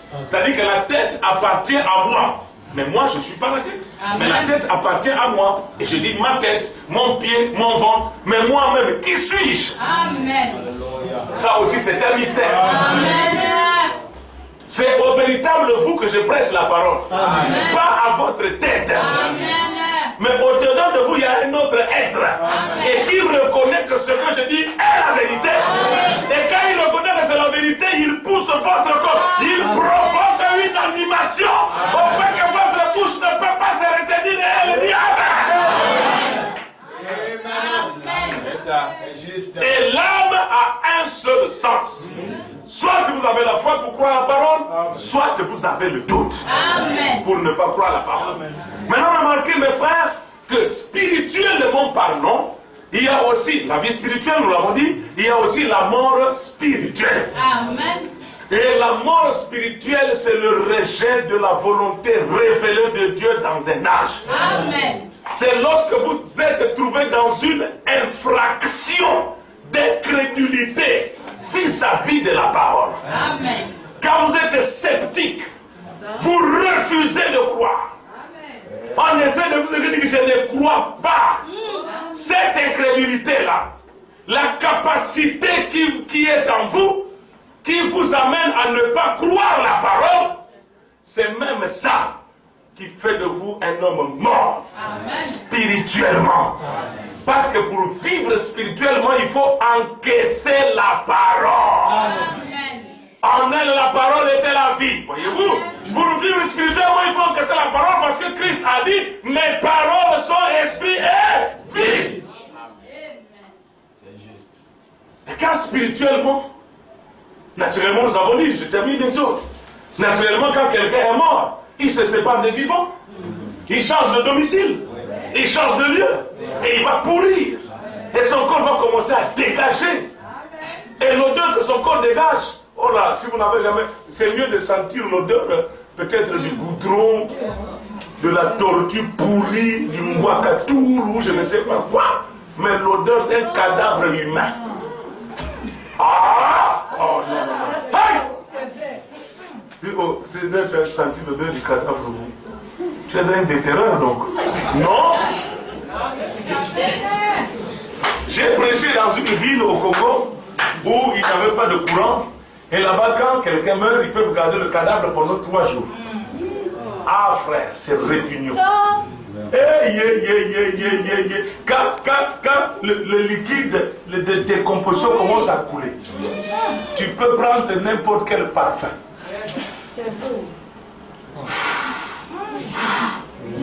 Les gaz qui sont wousoumounés par le cadavre, c'est grave. Je ne sais même pas comment décrire ça. Vous vous tenez à distance. C'est pourquoi quand quelqu'un meurt, il faut automatiquement le délocaliser. Il faut lui changer de local, changer lui de demeure. Là où il va aller rester. Ça marche. Amen. Et Dieu aussi, qu'est-ce qu'il fait? Quand il donne la vie éternelle aux croyants, Dieu prend les croyants qui ont la vie éternelle et il leur donne un monde dans lequel ils vivent. Amen. Spirituellement. Amen. Ils sont cachés dans les lieux célestes en Christ. Amen. Il n'y a plus de condamnation pour eux. Amen. Parce qu'ils sont passés de la mort à la vie. Amen. Physiquement parlant, ils peuvent continuer de vivre dans ce monde-ci, puisque la vie qu'ils ont reçue, la vie éternelle qu'ils ont reçue, n'est pas une vie physique réelle telle que nous le voyons pour le moment. C'est pourquoi il dit, je vous laisse dans le monde. Amen. Mais vous n'êtes pas de ce monde. permettez-moi cette expression, nous vivons doublement. Amen. Nous vivons en tant que des humains, Amen. parce que nous pouvons manger, Amen. dormir, Amen. mais nous vivons aussi en tant que des personnes spirituelles. Amen. C'est pourquoi nous pouvons être parfois en contact avec les anges. Amen. Amen. Oui, il y en a qui voient les anges, Amen. qui voient les téléphones, qui voient la gloire de Dieu, qui peuvent voir les visions, les songes et tout ça. Des gens qui sont spiritualisés. Amen. Et quand vous êtes en présence d'un homme qui est spiritualisé, quelque chose, vous allez émettre des vibrations. Il est en train de vous soulever les vertus. On voit que Jésus, quoique naturellement il vivait avec nous, mais il vivait aussi dans le domaine de la divinité. Quand il passa au cimetière de Gadara, oh là là, les démons qui étaient dans le fou se sont agités. Pardon. Amen. C'est William Branham dit que Jésus ne partait pas souvent aux enterrements. Il dit parce que chaque fois qu'il arrivait à l'enterrement, le cadavre ressuscitait. Alléluia. La vie qui était en lui était tellement forte qu'elle provoquait l'empêchement de la mort. Oh, je me sens bien. Si quand Jésus-Christ était sur la terre, il en était ainsi. Imaginez-vous quel effet ça peut faire dans un homme, dans une femme qui a reçu Jésus-Christ. Cela va chasser la mort. Et cela va établir la vie de Dieu, la dynamique de Dieu, le pouvoir de Dieu, le Saint-Esprit dans cet homme, dans cette femme. Et vous le verrez actif dans les choses de Dieu. Moi, je ne souffre pas pour vivre la parole. Je n'ai pas besoin que quelqu'un me donne des ordres pour mettre la parole en pratique. Je n'ai pas besoin que le pasteur me tapote. Il faut respecter la parole. Non. Pourquoi? Parce que j'ai la vie. Amen. L'autre gars, il regarde. Le pasteur n'est pas là. Il n'y a pas un frère ici. Bon, on peut, hein? Tu comprends? On se comprend. Donc, et tu vois? Et il se souille. Il se console parce que personne ne l'a vu. J'ai pitié de toi. Hein? Je te dis que Dieu te voit. Il n'y a rien de caché qui ne doit être fait. Donc lorsque tu vis le péché, tu vis dans le péché, la souillure, l'abomination, tu es en train de défoncer les portes du séjour des morts. Il y a un lieu où Dieu ne veut pas que toi tu ailles, mais toi tu es en train de faire le boucan. Coûte que coûte, tu veux y aller. Et lorsque Dieu ouvrira cette porte de la mort devant toi, ça sera terminé. Amen. Il n'y aura pas de recours. Amen. Il n'y aura pas de repentance qui puisse être acceptée. Amen. Si vous voulez éviter le séjour des morts, entendez la parole de Dieu. Croyez-la. Mettez-vous à genoux, repentez-vous, levez les mains au Seigneur, dites Seigneur au secours. J'étais embrouillé, mais je me rends compte maintenant que cette affaire est grave. Et que si je ne fais pas attention, je vais mourir. Et si je meurs, j'irai au séjour des morts. Caïn que tu critiques là, tu risques d'aller là où il est parti. Tu risques d'aller le rejoindre. Les vampires que tu as dans ma famille, il y a eu trop de sorciers. Tu risques d'aller là où ils sont partis. Ils te souhaiteront même la bienvenue. Le séjour des morts, c'est le lieu où vont ceux qui ne sont plus actifs, ceux qui n'ont plus la vie, qui sont séparés des vivants. Amen. Maintenant, ceci, je suivais la montre. Il est 5 minutes, il me reste 5 minutes. Ceci va paraître un peu bizarre. C'est pas les gens disent, ah, le pasteur Mathieu est trop légaliste. Je me moque d'eux. Hein. Il faudrait bien qu'ils viennent me voir, que je leur fasse un cours sur la loi et la grâce. Amen. Amen. Et là, ils apprendront que le légalisme, c'est le conditionnement du salut par l'application de la loi. Amen. Mais le légalisme, ça ne veut pas dire amener les gens à vivre la parole. Lorsque vous conditionnez le salut par l'application de la loi, c'est ça le légalisme. Et je ne suis pas légaliste dans ce sens-là. Amen. Amen. Amen. Mais je crois que quoi que nous sommes sauvés par grâce, le véritable salut doit produire une vie digne de l'évangile. Amen. Le fait que je réclame des gens une vie digne de l'évangile, les gens me traitent de légaliste. J'ai dit à mon église, si vous trouvez un pasteur qui me traite de légaliste, surveillez la vie de ce pasteur. Vérifiez bien. Vous allez prendre compte qu'il y a des choses qu'il fait dans sa vie que moi j'attaque par la parole. Amen. Le séjour des morts. C'est quel lieu? Notre agent commence à dire. Le séjour des morts, c'est quel lieu? Qui va au séjour des morts? Les morts. Les perdus. Amen. Ceux qui sont morts. C'est-à-dire qu'ils n'ont pas en eux la vie. Et où se trouve la vie? Dans la parole. Quelle parole? Le message de l'air. Amen. C'est pourquoi, quand vous quittez le message de l'air, pour aller vous accrocher à une dénomination, vous avez quitté le territoire des vivants pour aller dans le territoire des morts. Amen. Et au séjour des morts, on peut prendre même un diacre divorcé, remarié, mal marié, on le met la diacre. On ne peut pas s'en plaindre parce que c'est le séjour des morts. Tous ceux qui sont là-bas sont morts. On peut laisser là-bas les femmes prêcher. Ça ne peut pas vous déranger. Et c'est leur monde. Le monde de ceux qui sont morts. Comment voulez-vous que ceux qui sont morts soient actifs en respectant les principes et les consignes de la parole de Dieu? Ah, ceci peut paraître un peu sacrilège. Au séjour des morts, ils aiment les plaisirs du monde. Amen. C'est-à-dire, dès qu'il y a l'absence de la parole, Amen. séjour des morts est. Amen. Qu'est-ce qui apporte la vie? Appliquez le signe. Amen. Le signe, c'est le Saint-Esprit. Amen. Que ferez-vous en appliquant le signe? Jetez dehors. Amen. Séparation. Jetez dehors. C'est jupe trop courte. C'est tabac. Amen. Chaudron vulgaire. Ça, tout le monde jette. Ça, tout le monde accepte de jeter. Mais comme on arrive, les appareils de télévision, là, il y a la résistance.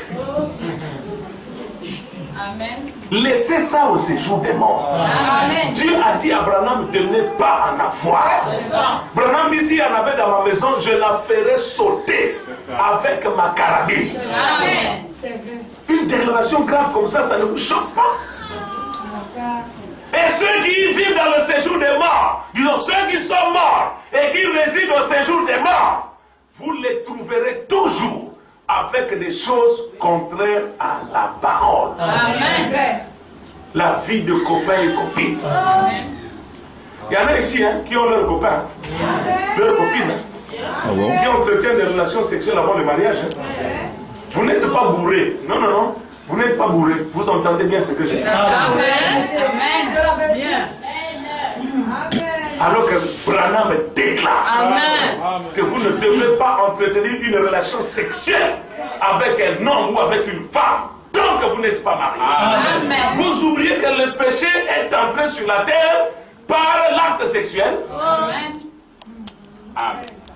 Si vous voyez que vous ne pouvez pas être célibataire, mariez-vous. Amen. Amen. On m'a déjà mis la cellule de sécurité. Cellule de sécurité. J'ai compris que le célibat, c'est pas bon. Veillez à bon, moi je t'aime. C'est bon. Amen. Bon. Le mariage n'est pas interdit. Amen. Mariez-vous. Et nous sommes prêts à conseiller, s'il faut soutenir un temps soit peu, ceux qu'on peut soutenir qui veulent se marier par la grâce de Dieu. Mais la vie de trucage, de cafouillage, pour se comprendre, tout se comprend d'accord. On va dans les bas-fonds d'Atébé, on commet. Demain, on se retrouve dans les bas-fonds d'Atibichoche, on commet. Après, on se retrouve là-bas. C'est quoi cette histoire? Cette mauvaise vie vous mènera au séjour de mort. Si vous mourrez, je ne suis plus responsable. Le séjour des morts, c'est le lieu où vont ceux qui ont rejeté le message de l'heure. Laissez-moi. Il reste 2 minutes. 2 minutes. Et s'il ne plaît pas la fin, 2 minutes. Remarquez mes frères, que pour aller au séjour des morts, il faut d'abord mourir. Amen. Mais pour mourir, il faut qu'il y ait quelque chose qui vous tue. Amen. Amen. Pour mourir, il faut qu'il y ait quelque chose qui vous tue. Et naturellement, vous savez tout ce qui peut tuer. La nourriture empoisonnée peut vous tuer. Amen. Un accident de circulation peut vous tuer. Un choc peut vous tuer. Le vampire aussi peut vous tuer. N'est-ce pas? Mais pour aller au séjour des morts, ce qui vous envoie au séjour des morts, ce n'est pas la mort physique. Non. Amen. Amen. Le séjour des morts dont nous parlons, Amen. ce qui vous envoie là-bas, ce n'est pas la mort physique, Amen. mais c'est la mort spirituelle. Amen. Ne pensez pas que quand vous mourrez physiquement, donc c'est fini, vous irez au séjour des morts. Non, c'est votre corps qui va dans la terre. Amen. Mais l'homme intérieur, parce que le séjour des morts est spirituel. Amen. C'est l'homme intérieur qui va là-bas. Et j'ai dit que pour mourir, il faut que quelque chose vous tue. Et parlons maintenant de la mort spirituelle. J'ai résumé un peu les 4 sauts pour ne pas en arriver jusqu'au 7e saut. Amen. Frère Branham dit que dans le premier saut, le diable chevauche un cheval de couleur blanche. Et le cavalier sur le cheval blanc, Frère Branham dit que c'est l'Antichrist. Amen. Et il dit que le premier saut, c'est le saut de l'hypocrisie. Le saut de l'imitation, le saut de la séduction. De la séduction. Et Frère Branham dit que là, le diable tue les gens par un esprit. L'esprit nicolaïte. Amen. Dans le deuxième saut, le diable va encore tuer. Mais il ne va plus utiliser ce qu'il a utilisé dans le premier saut pour tuer. Il change de tactique. C'est toujours le même démon, mais qui, dans le deuxième saut, il utilise quoi pour tuer? L'épée physique. Il utilise la politique en mariant l'église avec les cas. Dans le troisième saut, le diable, qu'est-ce qu'il fait? Il tue toujours. Mais il tue par la fausse doctrine. Amen. Il tue. Branham dit que dans le troisième saut, le diable tue les gens par la fausse doctrine. Donc les doctrines parallèles là que vous entendez là. Oh, le serpent, ce n'était pas un animal. Le serpent, c'était le corps d'Adam lui-même. Ça va vous tuer. Ne blaguez pas, frère. Hein? Si vous mourrez pour vous, c'est votre affaire. Une doctrine comme ça, ne dites pas Amen. Parce que dans le troisième saut, le diable tue les gens par des fausses doctrines. Les doctrines de Parnell, les doctrines de... Tout ce qui est doctrine contraire au message de l'heure. Ça tue. Amen. Je vous dis que ça tue. Et dans le quatrième saut maintenant, vous voyez, dans le premier saut, le diable a tué par le cavalier sur le cheval blanc. Donc par l'hypocrisie, la séduction, l'imitation, ainsi de suite. Deuxième saut, il a tué par l'épée physique, ainsi de suite. Troisième saut, il a tué par, comment on dit ça, la politique, je voulais dire. Troisième saut, il a tué par des fausses doctrines. Et quand il en arrive au quatrième saut, que nous avons lu dans Apocalypse chapitre 6, versets 7 à 8, je relis ça et puis je vais terminer, s'il vous plaît. Apocalypse 6, n'est-ce pas?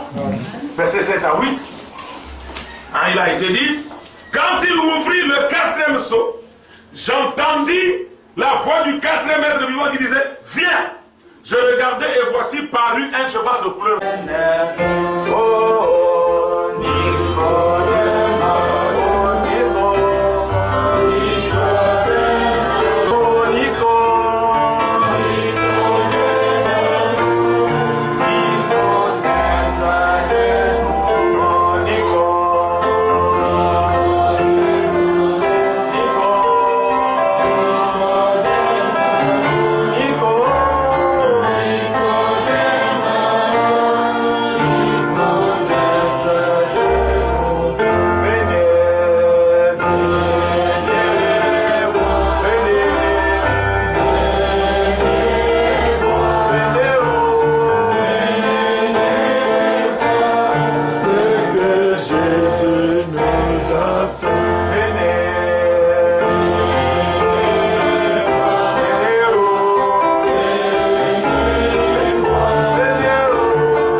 Nous avons nos têtes inclinées et nos yeux fermés. Alors que nous nous approchons de son trône de grâce, tout en réalisant ces paroles que le prophète a dit, il est dit, parfois nous disons église dénominationnelle. Le frère Branham dit qu'il n'existe pas d'église dénominationnelle. Parce que c'est le sang qui les loge. Quand quelqu'un s'éloigne de la parole, il meurt. Le frère Branham dit que si vous voulez qu'un homme confirme la parole pour vous, vous mourrez à l'instant même. C'est pourquoi chaque fois que la parole se révèle devant vous, vous êtes censé la croire à l'instant où elle se révèle à vous. Rejeter la parole de Dieu, c'est mourir. L'accepter, c'est la vie. Et Jésus a dit, celui qui reçoit, celui que j'aurai envoyé me reçoit. Celui qui le rejette, me rejette. Recevoir la parole du jour, la croire et l'appliquer, c'est la vie. Raisonner avec la parole, c'est la mort. Lorsque Ève avait raisonné, cela a produit la mort. Lorsque Marie a pris, cela a produit la vie. Chaque fois que nous raisonnons, cela produit la mort. Chaque fois que nous croyons, cela produit la vie. Alors si nous croyons ces paroles, disons un mot à Dieu dans la prière. Pour dire Seigneur, je crois que ta parole est la vérité. Et le message qui m'a été donné en ce temps de la fin est vrai. Prions le Seigneur.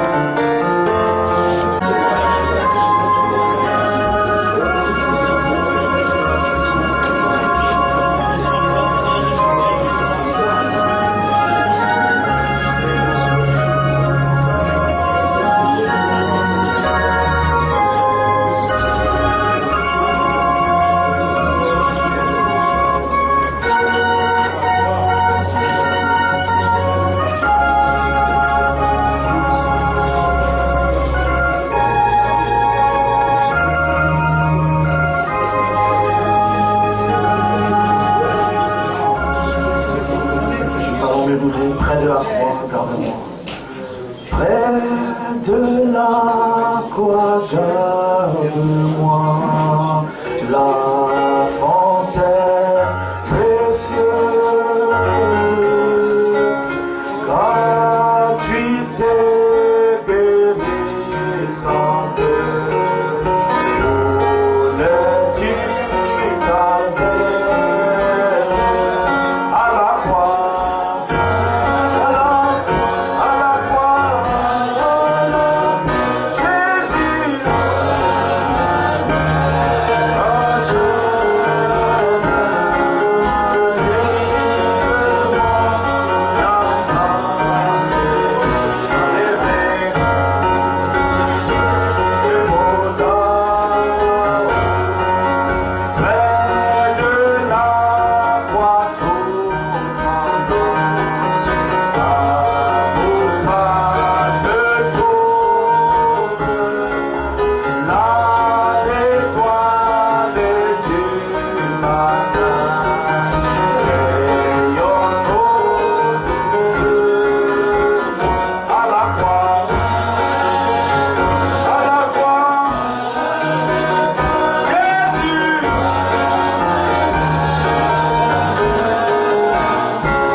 Lever la main pendant que nous prions. Merci Seigneur Dieu pour ces moments autour de la parole et pour ce service Seigneur de ce matin. Nous croyons Père, alors que nous sommes venus avec des assiettes vides, tu nous les as remplis par la parole. Et nous prions que cette parole trouve une place dans notre cœur Seigneur. Quand nous allons rentrer chez nous, que nous ne puissions pas Seigneur, oh Dieu, oublier. Nous ne voulons pas être des auditeurs oubliés, mais nous voulons, Seigneur, vivre chaque détail de la parole. Seigneur, quand toi tu vis dans l'homme a la vie. Parce que ton prophète nous a dit qu'il y a une seule forme de vie éternelle. Et la seule forme de vie éternelle, c'est de sauver la vie de Dieu. Quand tu es dans un homme, cet homme a la vie. Et Seigneur Dieu, celui qui a Jésus a la vie et celui qui ne l'a pas n'a pas la vie. Seigneur, laisse que nous puissions avoir la parole. Christ établi dans notre cœur. Bénis les mains, Seigneur, qui sont levées. Résous les problèmes, Seigneur, les requêtes inexprimées. Bénis notre retour à la maison. Bénis le vase que tu as utilisé ce matin. Et bénis tous tes serviteurs dans les champs d'émission. Le voyage du pasteur Mathieu en Guinée équatoriale. Le temps qu'il fera là-bas, Seigneur. Notre frère, le pasteur Godam qui est ici. Son voyage missionnaire dans ce pays. Seigneur, tu soutiens chacun. Et que ta grâce repose sur eux.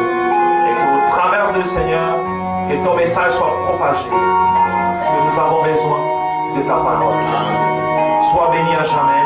Dans le précieux nom de Jésus-Christ. Amen. Que le Seigneur vous bénisse. Que le Seigneur vous bénisse. Amen.